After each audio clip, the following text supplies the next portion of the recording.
Welcome back. I'm sorry to have to prize you from conversation and coffee. I hope you've been appropriately caffeinated and sugar-filled and ready for a really interesting, insightful hour, I think we have, or just, yeah, about an hour, in which you're going to be hearing from two really fantastic speakers. One of them you've already heard from already, Jeremy Carey, but we're going to be starting with Ian Hunter from Net Zero Teesside Power. Now, Ian joined Net Zero Teesside, I think 7 years ago, and we're just about on a 3-month anniversary since Net Zero Teesside Power got a positive final investment decision. So really exciting times, and I know that a lot of people have been looking forward to hearing Ian talk about an actual real project that's talking about actual spades in the ground. So Ian, without any further chat from me, please do come up. We've got 20 minutes each-ish, and then a bit of time for Q&A, but I'll play it a bit flexibly. Well, thank you. Thank you for the invitation to come and speak. This is the first conference I've done since we took that final investment decision in December. So it's great to be able to come and tell you all how we got there. What I'll do is give a bit of background on the two projects, Net Zero Teesside Power and the Northern Endurance Partnership. I'll put that into the context of the wider UK CCS industry, and I'll maybe touch on a couple of different lessons that we felt we'd taken from the projects. I'll start with a bit of terminology. So I'll be focusing on the East Coast Cluster, and that's a group of CCS projects across Teesside and the Humber. The Northern Endurance Partnership is a joint venture which was developed to build the CO2 infrastructure onshore and offshore for the cluster.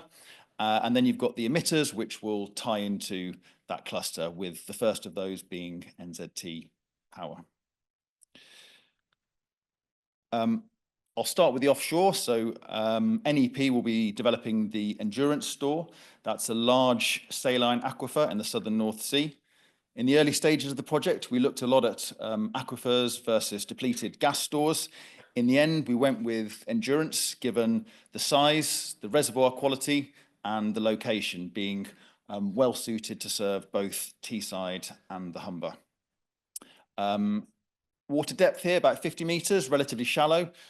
So we went with a subsea development because it worked out slightly cheaper and because it allowed us to spread the wells more widely across this large structure. 5 wells to be developed first for an initial capacity of about 4 million tonnes per year. You've got the Teesside pipeline coming in first, 28-inch pipeline with about 10 million tonnes per year capacity in that. So there's a cost efficiency there in pre-investing in the pipeline, which allows you to avoid having to lay additional lines when you expand Teesside. Then you've got the Humber pipeline that comes in later, and NEP also has access to these what we call expansion stores around Endurance, so that the whole system here has got a capacity of somewhere around 1 billion tonnes. Now, if we move onshore, you can see the CO2 pipeline coming onshore in Teesside at the location where the NZT power station is. Next door to that, you've got the H2 Teesside blue hydrogen project, and then you can see the CO2 gathering network stretching out across Teesside, including crossing the river to get to the BOC blue hydrogen project on the other side. Now, these 3 emitter projects form the initial phase of CCS developments on Teesside. It's a great place to start CCS for the cluster. You've got the access to the offshore storage. You've got major gas pipelines that come onshore in Teesside, good power connections in the area, land that can be redeveloped, as well as a good skilled workforce, which is really a legacy of the industrial heritage of the region. I'll move on to Net Zero Teesside Power. So this is a new build H-class CCGT with an amine-based post-combustion carbon capture system, looking to capture about 95% of the emissions. The sort of defining feature of this project and the biggest challenge is the flexibility of the system. So you've got this capture plant, which is designed to ramp up and down with the power station, and There's a number of features that we've developed to enable this. You've got steam diverted from the power station to heat the amine during operations. You've got your amine storage, and we've also got electric auxiliary boilers here, which help you to preheat the amine. That really helps you to get your capture rate up quickly when you're starting up the power station. Now, this involves making a lot of detailed technical decisions, which have to consider a lot of different trade-offs. You've got the power output, the parasitic load of the capture plant, the maximum capture rate that you can achieve, and then the ability of that capture plant to ramp up and try and keep up with the power station. All of these different decisions have got to consider the CapEx and OpEx implications. They've got to consider the government business model that underpins this, which at the time that we're making these decisions is still being negotiated. And then, of course, you've got the power market and all the possibilities around future power market variations and price volatility. So really a huge amount of integrated technical and commercial analysis going on, as well as very heavy collaboration with your contractors and suppliers along the different parts of this value chain. Now, all of this made it a fascinating and often quite frustrating project to work on, just because of the sheer complexity and the number of options that you've got to play with. Now, for all those reasons, it took a long time to develop the projects to the stage that we're at today. So I can cover a little bit of the history there. These started life as the Clean Gas Project. That was envisaged a huge 5-train, 3.4 gigawatt baseload power station that was comparable in size to Hinkley Point C. That project was acquired in 2017 by Oil and Gas Climate Initiative. And then in 2018, a subset of those companies started to progress the project. And it really started to pivot more towards a Teesside cluster focus, starting to build on some of the work that had been done locally by the Tees Valley Combined Authority, and also trying to align with this government drive towards a more cluster-led approach that was happening at the time. 2019, BP picks up the operator services for the project, and we start to make some of those big technical decisions that I started to talk about earlier. We kicked off local consultation ahead of consenting, and we also applied for UKRI funding at that time, something which helped us to fund some of the early work on the project and also really gave investors confidence in government's commitment to this programme at the time.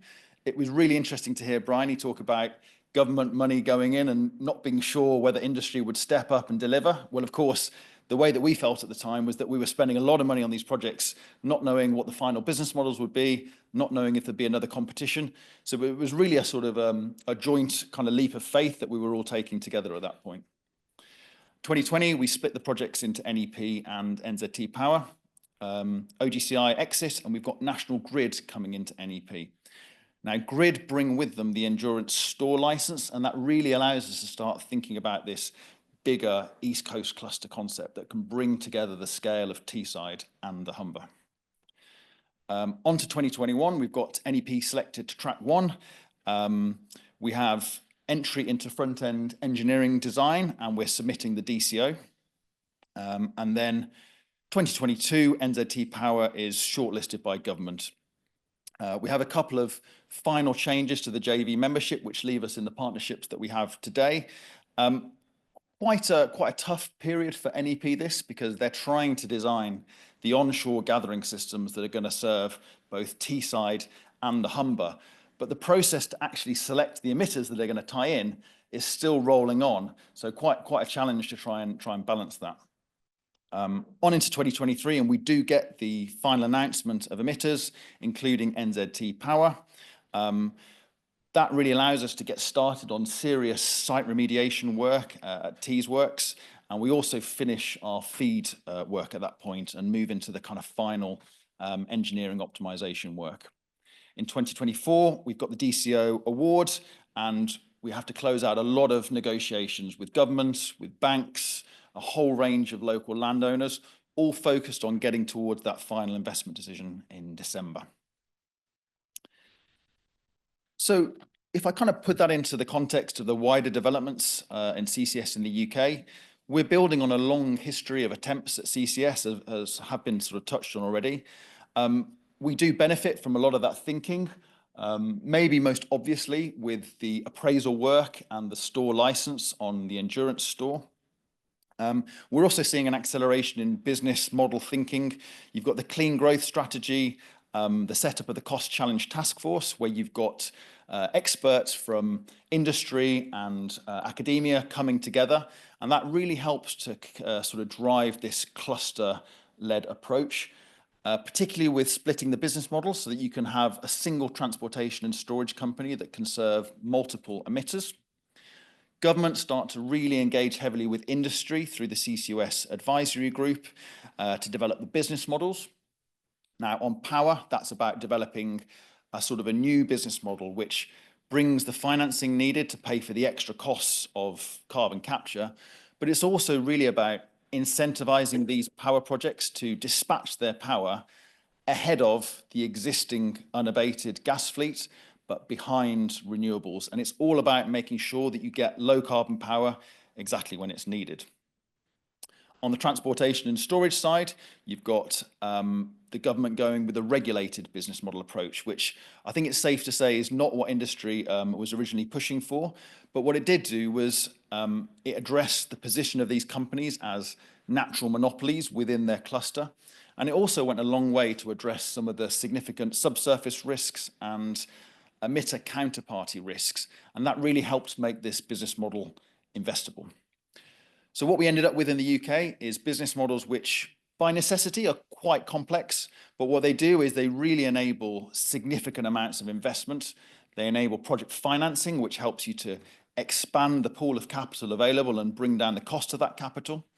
They really focus on addressing some of the particular challenges that the UK is trying to tackle, like the need for low carbon flexible power. And more than anything, they're really focused on delivering clusters. So moving on to the cluster sequencing process, DESNZ we're looking to select 2 sets of clusters through the track 1 and track 2 processes, with an initial selection of the clusters along with their transportation and storage companies, and then a second process for selecting the emitters. Now, this is a very thorough process with a lot of different bids coming in with huge amounts of information, and therefore it did take time to kind of work our way through this. Kicking off in April 2021, about 6 months to select the first clusters, and then another 18 months to select the emitters. I think shortly after that, we've got the selection of track 2 clusters with Acorn in Scotland and Viking on the Humber. But when you put it all together, it was a process that did take a long time. And I think having worked now with government and done a lot of that assurance to help them justify why taxpayer and bill payer money should go into these projects, I think I've come away with an appreciation of why we needed a competition. Could it have been done a bit quicker? I think yes, probably. Going forwards, the real challenge here, I think, is how we move towards a more competitively bid type of process. Now, that may not lend itself quite as easily to CCS as it does to, for example, offshore wind. So, lots of thinking to be done on that next stage in the business models. I wanted to touch on some of the key lessons that I felt we've taken away from the project so far, starting with joint ventures and financing. Now, if you want to share cost and risk and bring in different types of expertise, it's advantageous to be able to bring in different partners to these projects. So we've got these 2 partnership groups. They're stood up as separate joint ventures with their own shareholder agreements and boards and so forth. We've got BP providing operator services to both these projects under separate arrangements. And that really helped us to focus a lot of the technical and commercial resource that's really needed to progress these projects. Then on top of that, you've got these 2 big lender consortia with about 20 banks in total. And that brings in a whole load of negotiations and agreements with banks for starters, but it also brings a whole new layer of assurance processes on top of that you've got for your own shareholders and that you've got for the government. I think the lesson here is get your governance in early and do be prepared to resource up to deal with that level of assurance. I'll move on to land and consenting. Now, we chose the Teesworks site mainly because of the size and its ability to host both NZT Power and NEP, and it will now host the H2 Teesside project as well. But it's a complex site. We've already remediated there more than 1 million cubic meters of earth ahead of starting construction. And then when you look more broadly across Teesside, you've got to bring the CO2 pipeline onshore. You've got to build that onshore gathering system, a new gas pipeline for the power station, electrical connections. We've got a huge wastewater outfall pipe. And all of this takes a huge amount of work with regulators and, of course, negotiating agreements with local landowners. So a lot of this gets done under the DCO, Development Consent Order framework, which is like a strategic level planning permission. It brings with it some very powerful land rights for developers, but it also comes with a huge number of obligations. And it takes a long time again. So we started this with local consultation back in 2019, and we were only awarded the DCO last year. So I think, as Bryony's alluded to before, there's probably a consensus that we could do more to streamline some of these processes. Onto contracting strategy. Now these are big, complex projects with lots of contractors and suppliers. I think the biggest decision that we took here was actually in the front-end engineering and design, when we chose a competitive process between two competing consortia to deliver the power and the capture and the high pressure compression for the CO2. And that brings with it competition over cost, which is good, but also competition for technical innovations. And we're really pleased with the way that this has panned out, particularly in terms of the overall flexibility of the power and capture system that we've ended up with. But I think we need to do more to support supply chains in the UK. More than anything, they need to have a reliable pipeline of projects to help underpin ongoing investment.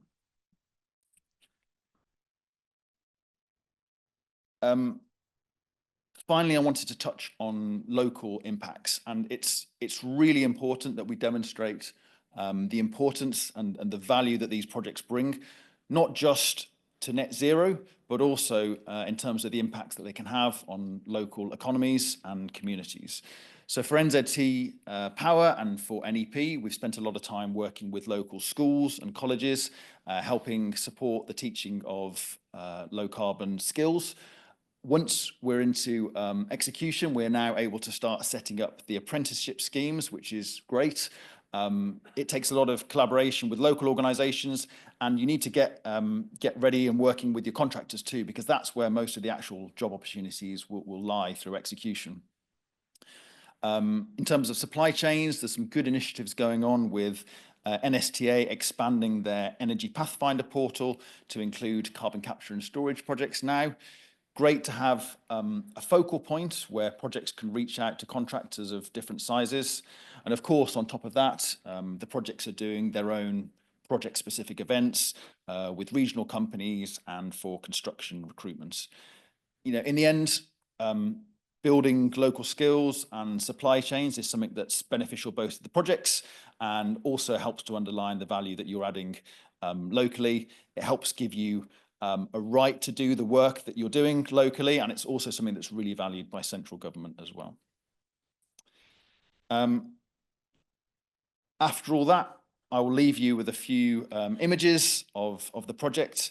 It's great to get these up and running. I think we're bringing some real technical and commercial innovations here that we hope can help pave the way for many more CCS projects around the UK. Thank you. Thank you very much, Ian. Now we're going to move on to our next presentation, and then what's going to happen is that both speakers will come back and we'll have a bit of a panel session. So if you've got questions, hold on to them. I know I've got plenty. So yeah, now we go move on to Jeremy Carey, who's speaking next. Jeremy brings with him how many years of experience in R&D and innovation funding and energy transition? 18 years, yeah. And so we've heard from Ian this real life project on the ground. I think we're going to hear a bit more of a reflective, retrospective and a future look and maybe a bigger picture from Jeremy. So I'll hand over to you. The history to this talk that I'm about to give is all of about 10 days old when somebody let down John Gibbons and he phoned me up and strong-armed me into speaking. So what I'm going to do, because I am not a CCS project developer anymore, I don't have a multi-billion dollar project ready to roll to tell you all about, is I'm going to take a bit of a retrospective and think about what's similar to when I started out being interested in CCS and what's different. And we're going to kind of go through it chronologically-ish from my perspective, but I'm going to be using some really terrible memes. Okay, so this is a little bit more light-hearted, perhaps, than many CCS talks you might get. So hide the pain, Harold here is pretty much how I felt when I put the phone down, having agreed with John to give this talk. One of my great influences in life is an author called Douglas Adams, who most of you are probably far too young to remember, but he wrote The Hitchhiker's Guide to the Galaxy. And amongst the many things that he wrote is he said that life has these three phases, and anything invented before you're born or in the first third of your life is kind of just part of the way life is. And you shouldn't ever think about it ever more again. So kids today don't think anything of iPhones because they've always existed. But if anything's invented kind of in your adolescence or in the early part of your career, then that's new and exciting and you can probably get a job in it. And, you know, I first heard about CCS in 2006. I was at Cranfield studying an MBA, and that was pretty much me. I was like, this is important. I should get into this. And of course, anything that is invented in sort of, you know, after a third of your way through life, that's against the natural order of things and should be avoided at all costs. And that's pretty much where all company boards are, right? There's not many people sitting on large company boards under the age of 35. So there's an inherent resistance to getting new technologies through these boards. So I first get interested in 2006. Now, another Douglas Adams quote is that every major civilization passes through three phases, right? Survival, how can we eat? Inquiry, why do we eat? And sophistication, where can we have lunch? Now, we can draw an analogy with that to all low carbon technologies and just applying it to CCS, right? How can we do CCS? Why should we do CCS? And which complicated subsidy mechanism should we have this year? And by looking at those three questions, we can see how CCS has evolved a little bit over the past few years. Now, back in 2006-07, all the action in the UK, at least in CCS, was the DF1 project. And I think there's at least one person in the audience who was probably pretty closely involved with that. And I learned about this project, and I thought it was terribly interesting and quite excited about it. And there's a picture of it there, what it would have looked like. And I daren't press any buttons, but basically Peterhead Power Station is the little tiny corner at the top there, and all those tanks and columns in the rendering, that was all going to be the pre-combustion CCS plant. It's absolutely vast compared to the existing power station. CO2 is going to be piped off to St Ferguson, off down the Miller pipeline, exactly what Acorn are talking about now in some ways. And the princely sum of that whole thing was going to be £500 million. So if you offered the UK government a CCS project for £500 million today, you know, I mean, Bryony spent nearly that on some feed studies, right? So that was incredible value from today's perspective. But here we go, meme two. The UK government cycling along. They've got a CCS project shovel ready, and they changed the rules, right? So the project fell over. And the way they changed the rules is they decided there was going to be a competition for CCS in sometime in spring 2007. BP scrapped the project in May 2007, and I finally got around to starting at SSE, having joined because I thought that was the place to go to CCS a little bit after that, October 2007. So I missed it. Never mind. I did manage to read the feed study. I learned a lot about CCS by ploughing through the documentation of the closed project. And it was very interesting, and I picked it up.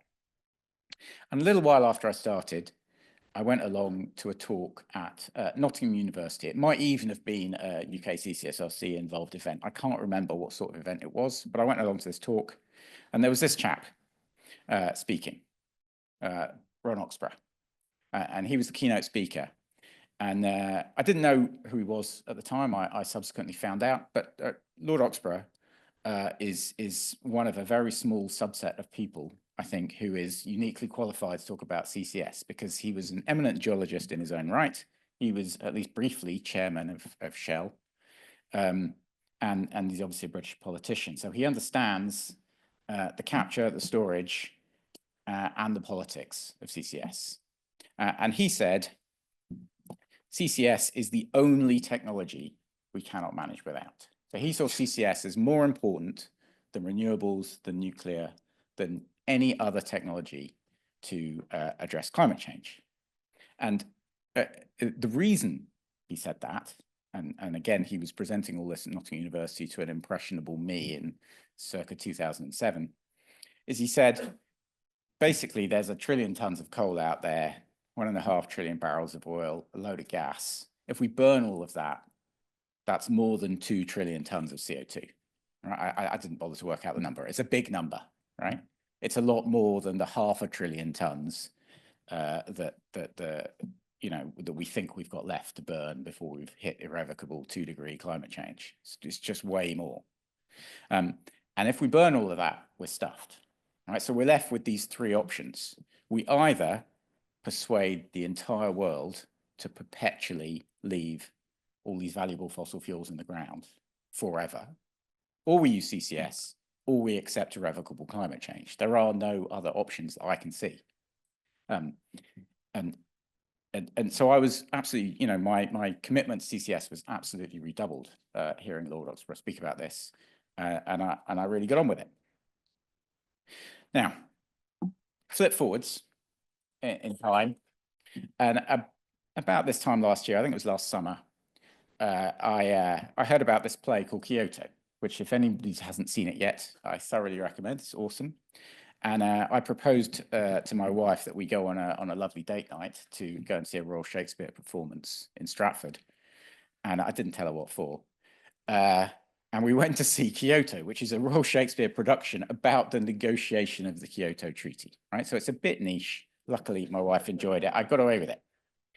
And if you haven't seen it, it's an incredibly compelling story, because it tells the story of all these endless negotiations around the world, flying around the world, trying to negotiate these climate agreements, and the way that lawyers and interest groups are able to just slow it down, just build in treacle, absolutely drag out these negotiations until they don't really achieve anything. And if you look at the rate of fossil fuel consumption across the world, you can't see the impact of the COPs, right? There is no discernible impact. You can see in there the impact of COVID. You can see in there the impact of the 70s oil crisis. But I don't think you can see the impact of the COPs, which brings me to meme 4, right? This time it's different. So I don't even know what movie or TV show this comes from, but it's a well-known meme. And so these guys are sitting around saying, did it work for all the previous COPs? And they say, no, of course not, but it might work for COP29. Well, I mean, that's ridiculous. It's never going to work for COP29. If you look at global CO2 emissions across all the COPs, there's no impact. So I personally, and I don't mean this to be depressing, but I personally think that trying to arrange global agreement to leave the fossil fuels in the ground and not burn them isn't going to work. And, here we are, America's joined Kyoto, left Kyoto, joined Kyoto, left Kyoto. Who knows? Every time we change politicians, they change their policy. And if we look at what China are doing, China, on the one hand, they've got 100 times more renewable capacity than we do. They're electrifying their economy at a rate that's just astronomical, and they're doing amazing things with electrification. But when you look at their actual energy consumption, it's dominated by fossil fuels. That little green slice above the oil and coal is gas. So, they're still 80–90% fossil fuel, really, even though they're more electrified than any other economy in the world, any other big economy in the world. So it's a real problem. The other problem, flipping back in time now. So back in 2007, I'm still at Cranfield. One of my friends there was sponsored by National Grid, and he persuaded Sir John Parker, then chair of National Grid, to come up and have dinner with a few of us. And we sat around in the Cranfield Management Centre having dinner. And I started talking to Sir John about CCS, which I'd been writing papers on and was enthusiastic about as a bright young student. At least I thought I was bright. And he said, well, young man, if you tell me that you need £1 million to solve a problem, that's probably okay. If you tell me you need £1 billion, that's a much longer conversation, right? And he was right. So we're working away. TF1's cancelled. We're trying to resurrect CCS. We're doing different things to try and keep CCS going. And one of the things we were able to do is build the Ferrybridge pilot plant. Now, Ferrybridge pilot plant was 100 tonnes a day. It was at the time the biggest pilot plant in the UK. I think it might have been the biggest one in Europe for a bit. But it was 1% of £1 billion. But it was 1% of the flue gas from one of 4 units at Ferrybridge. I mean, it was tiny in the context of what we're trying to do here. But we were able to do that because the government and SSE and Doosan and Vattenfall were prepared to put up a few million. A few million was okay, that you can do. But a few billion is a different problem. And you know, Sir John was prescient. 3 years before I knew what I was going to be doing, his advice was still ringing in my ears. And that moves us to Longannet, right? And somebody earlier today was telling me that they were speaking somewhere and people hadn't heard of Longannet as a CCS project. Now, it was obviously a big deal. The guys at Iberdrola and National Grid and Shell, they put together a project at Longannet Power Station. They wanted it to be post-combustion this time, on coal, in response to the government competition. We're going to go down feeder 10, as Julie was talking about earlier. And that was going to be about 1.2 billion. I don't know exactly the number. The internet disagrees with itself on what the exact number was, but it's a bit more than $1 billion, round numbers.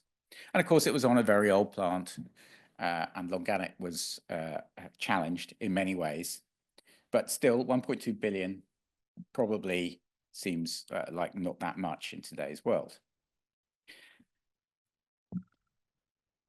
Kings North pulled out. Their rival bidder pulled out in 2010. They were trying to build a brand new supercritical coal station. So they were facing something of an uphill struggle to get that permitted. So Longannet was arguably the last bidder. But the project got cancelled October 2011. And exactly why, you know, everyone disagrees. They're all pointing at each other, saying you're too expensive. It's not going to work. Anyway, it fell apart. So despair across the CCS community. What do we do next? Well, around that time, Ian Marchant, who was the CEO of SSE at the time, he called me and a chap called George Clements into his office. And he said to us, I want you guys to bag the CCS space. I want SSE to be the gas CCS guys. Okay. We're so back. So I'm now full of vim, vigor. I'm out there. I'm trying to develop the Peterhead Gas CCS project, working for George Clements. Having a great time. The UK government launches its second competition. This time they allow gas CCS. This time gas CCS is on the map, and you know, all despair's forgotten, and we're back at it. And very quickly, we meet the Longannet guys. We have a big long debrief with them. We sit in a room not very far from here. They tell us all the pitfalls that they had. They're incredibly helpful. They share an awful lot of information about what worked, what didn't work. And very quickly, we managed to broker a kind of corporate marriage between SSE and Shell. And we reconnected. Instead of going from Longannet to GoldenEye, we went from Peterhead to GoldenEye. And we recast the project and we put it together, and it was going to cost about $1 billion. And maybe it was a bit more than $1 billion, maybe it was a bit less than $1 billion. It depends on exactly how you measure it and which, you know, whether we're talking nominal or real and all that good stuff. But it's ballpark $1 billion. And that was all well and good. But again, there was a prescient moment. I was at a workshop somewhere in Shell's kind of exclusive country club in Aberdeen somewhere, working on this risk workshop. And one of the things that Shell like to do is they like to map risk in a slightly different way to what I was used to. And they map risk instead of on consequence and impact. They like to map it on, well, forget that, just how big a risk is it? And how much control do we have over that risk? What can we actually do about it? You know, and if there's a risk that you're going to run late, you can just leave a bit earlier. You have absolute control over that. But if there's a risk that a policy might change or a politician might completely change their mind, it's very difficult to do anything about that, particularly as politicians turn over so quickly. One of the things I sometimes say to projects when they're saying, oh, we've got this politician coming in and we're lobbying them, and I'm like, okay, when's your project going to FID? And they're like, oh, well, that'll be 2032. And I'm like, and is that politician going to be in power in 2032? And they look a bit sheepish because it's obvious they're not going to be. And there's probably going to be 4 different changes of politician between now and 2032. So they've got no idea who they really need to lobby. And so I forget the exact terminology that Shell used, but there was this point at which they realized that the policy and political risk they had almost no control over, and those individuals could absolutely change the game on them at a moment's notice. And so this is, I don't know, 2012. And at that same time, the UK is going through energy market reform. And as we know, and as Ian talked about, and I'm tremendously excited that you've got a flexible power plant, that's enormously good news for everybody. We all know that something has to flex so you can instantaneously match supply and demand. They have to, right? There is no real way of storing electricity in significant number of terawatt hours. So this is a snapshot of GridWatch, one of my old favorite websites, and you can see how much the CCGT fleet gets bounced around. You can see how much wind bounces around, and you know they all have to flex and match, and it's a big job. And so if everything runs baseload, the country doesn't work. Something has to move. And during energy market reform, here's the big idea: contracts for difference. And there was hundreds of pages written about contracts for difference. Well, what does that say? Contracts for difference is a fixed price for your electricity, right? It just means that you get X pounds per megawatt hour. It doesn't matter whether the island needs that power or not. And it's X pounds per megawatt hour. And so contracts for difference, you know, they save renewables and nuclear, and they're like the little Simba lion. The bill payers don't really get helped. You know, they're still struggling. And anything that's trying to run flexibly, like flexible CCS, which has, you know, it's got high capital cost, but it's also got very high marginal costs because you're actually buying gas and burning gas and operating stuff. It's quite different to renewables and nuclear, that once you've built them, you know, the operating costs are relatively small, the input costs are quite low. Flexible CCS got buried. And so I don't know this, but my personal belief is that, you know, around the time that contracts for difference came into vogue, what we were talking about doing at Peterhead became less popular, right? And so the government official line was the £1 billion is no longer available. And exactly what happened, I was no longer with SSE by this point, so it's difficult for me to really wade into it and discuss it. But at some point, that project got canned. And so, you know, it's so over, we're so back, around the loop we go again. The CCS community hits rock bottom again. How can we come back from this? And about that time, John very kindly asked me to, John and EPSRC asked me to get involved in UKCCSRC. And we've started looking at clusters, right? And we're at point-to-point CCS projects were no longer on vogue, and we were going to do clusters. And you know, there's pros and cons to that.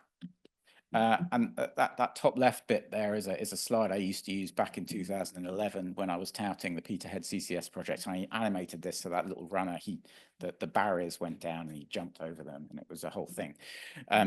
But I rather simplistically portrayed developing a CCS project as just those 5 things, and that was arguably true, and it arguably still is. And clusters made that whole thing a lot more complicated, because suddenly you've got all these different options. You've got multiple different emitters. You've got potentially lots of different pipelines.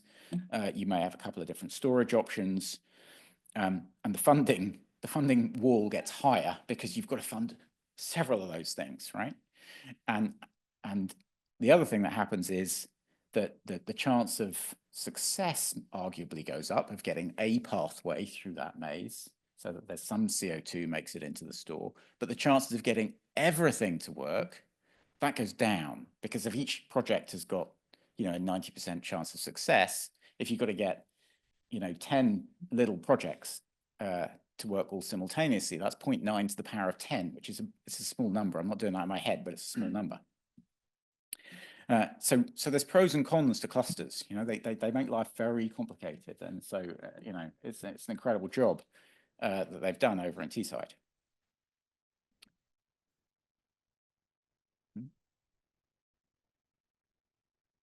Okay, good. Hydrogen. At a certain point, industrial policy got very excited by hydrogen. I understand hydrogen gives you diversity of demand, gives you revenue diversity. If you're just trying to burn something, it gives you a lot of system boundary appeal, because you don't have to worry about the hydrogen production costs. You just get hydrogen, you just burn it. It seems really cheap, right? But it's potentially a big distraction. And then there's blue versus green, right? And there's a lot of people really don't like blue hydrogen because it's got fossil fuels involved. But the trouble with green hydrogen is, unless you've got hydrogen storage, it doesn't really do very much for you. But I'm gonna skip over that. Bringing it right up to date. Committee on Climate Change, seventh carbon budget. I pulled this slide. I could probably do half an hour just on this slide, but I'm not going to. Other than to say, if anybody from the Committee on Climate Change is here, I love your work, but I think there's several graph crimes on this one slide, because everything is on a different scale. And just looking at the hydrogen top right there, that looks on that picture that you're going to have a lot of hydrogen. But if we put it on the same scale as the electricity next to it, there's very little hydrogen. So there's a risk that we could overblow hydrogen. So here we go, wrapping up. Survival. How can we do CCS? Well, we've known how to do that since 2007. There's been credible CCS projects that would work since 2007. We keep coming up with another one. I'm very convinced that we can know how to do CCS. Why should we do CCS? I think people keep forgetting that, right? We need to do CCS because there is no other option, because we're not going to get global agreement to leave the fossil fuels in the ground, and because we need flexible, clean generation. And I really am not convinced that we've got to the bottom of which subsidy mechanism. Obviously, Ian is talking about a very special model that they've developed, but isn't completely signed and sealed yet, but very close to get their project to work. And I really hope that works. And then I hope that we can roll that out to other projects. But it's not business as usual for DESNZ.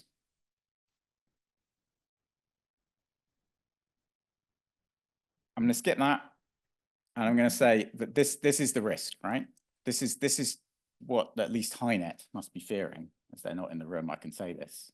They must be absolutely terrified that there's been such high attrition of CCS projects, and this could be next.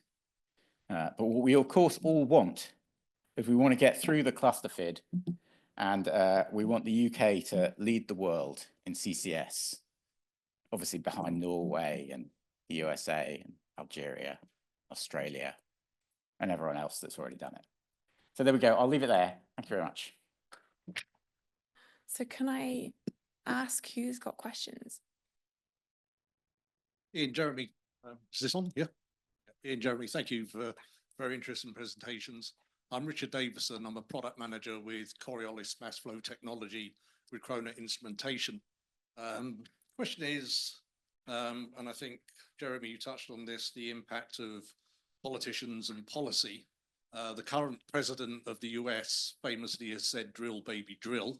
And we've seen a number of the oil and gas majors moving away from renewables back into oil and gas.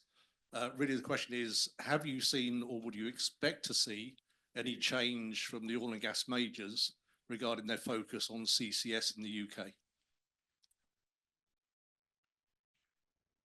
I mean, I think there's been a certain trend. I don't want to speak for all oil and gas majors, but I mean, I wouldn't be surprised if we saw more medium-sized and smaller companies. But in the end, I think that's actually what we're trying to achieve here. I think getting the first projects up and running, getting the business models in place, getting gathering systems in place, that is what enables you to start bringing in more different types of companies.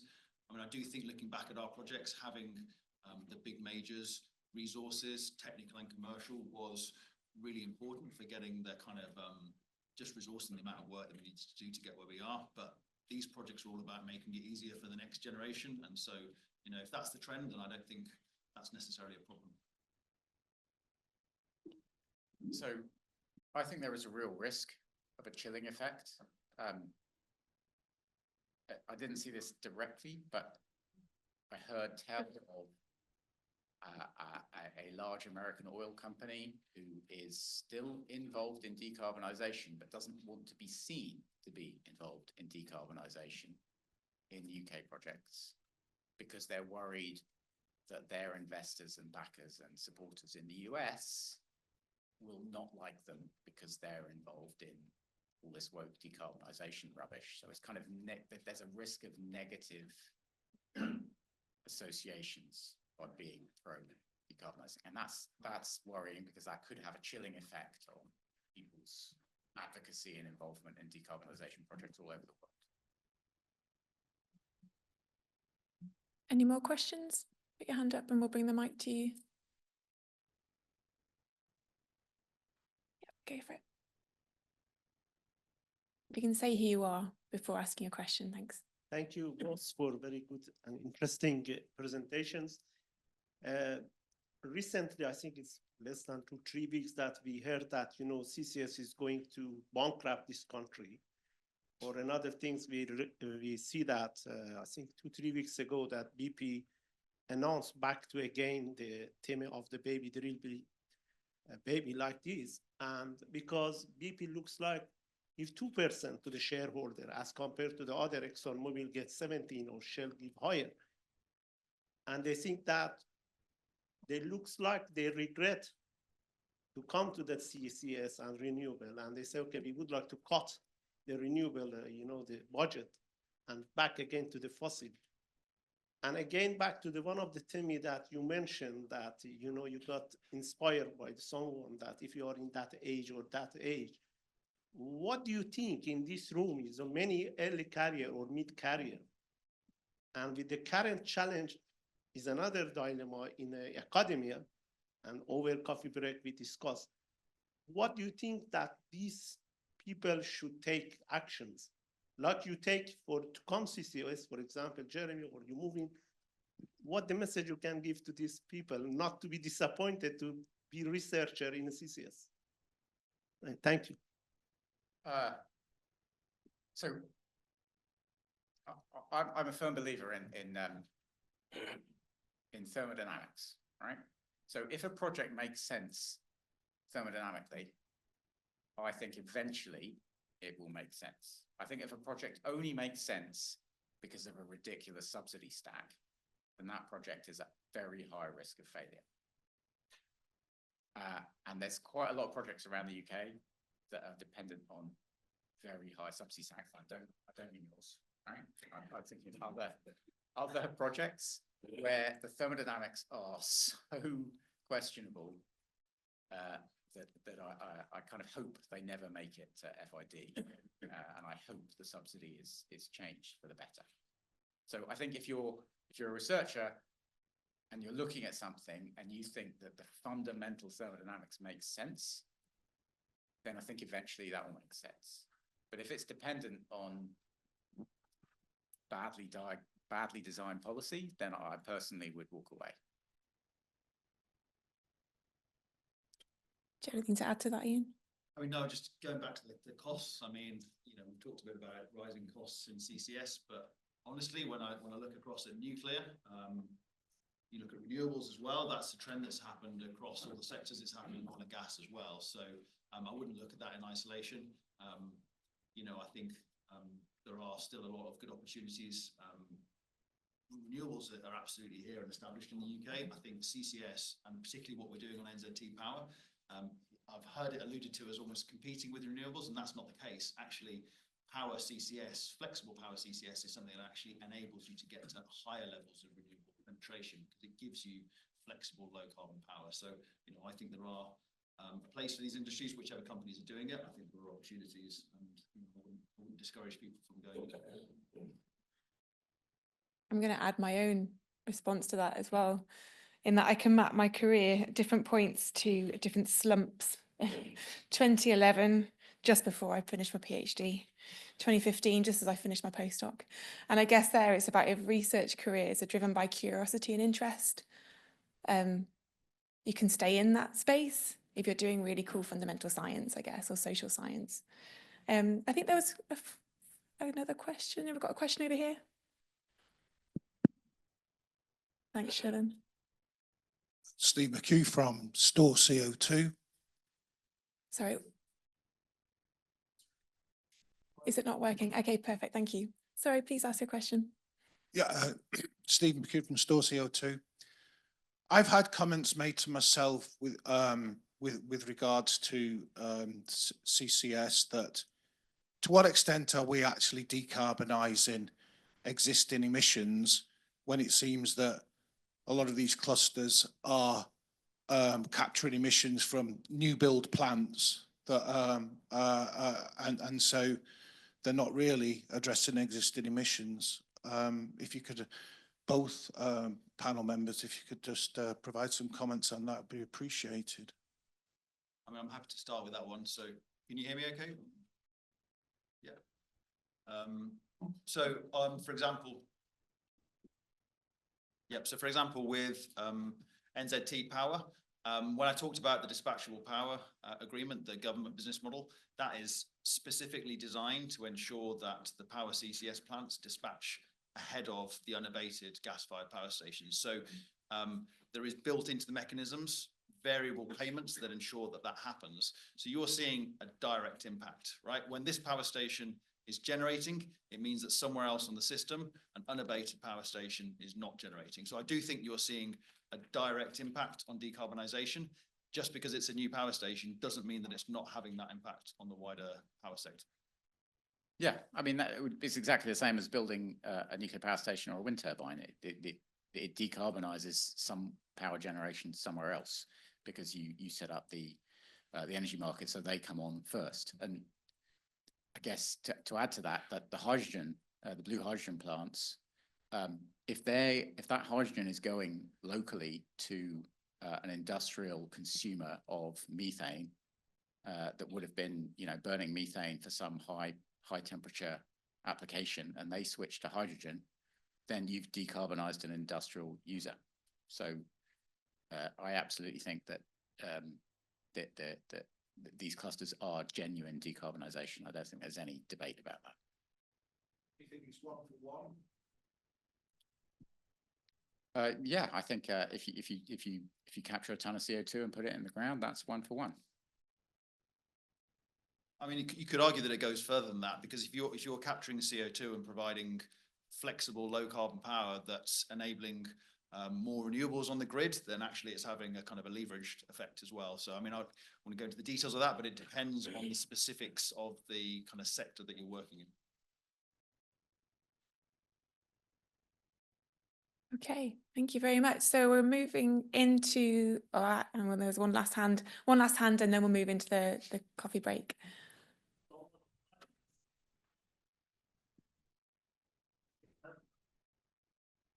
Hi, I'm Babafemi Luguma from the University of Strathclyde. This question is more directed towards you, Ian. Looking at the point of previous projects like Peterhead CCS project and White Roads CCS project that I was involved with, I don't know the level of government involvement in your project. Obviously, I don't know whether you've reached the FID yet. what's the guarantee that it's not going to be cancelled like other previous CCS projects? Yeah, no, well, so I mean, I think the difference is that we took FID in December. So at the point at which we took FID, that meant that we had agreed all of those contracts with government, including the dispatchable power agreement for NZT Power and the TRI model, the license for NEP. So those government business models are locked in now. I mean, I would reflect that I think over the past 6 years, the government spent a lot of time engaging heavily with industry, starting with things like the CCS advisory group. I do feel that there was a good back and forth between government and industry in terms of developing those business models. And while they may seem complex to some people, from our perspective, they work well, and they've worked well enough for us to invest very significant amount of money in them. So I think in the end, we've done well to get to where we are.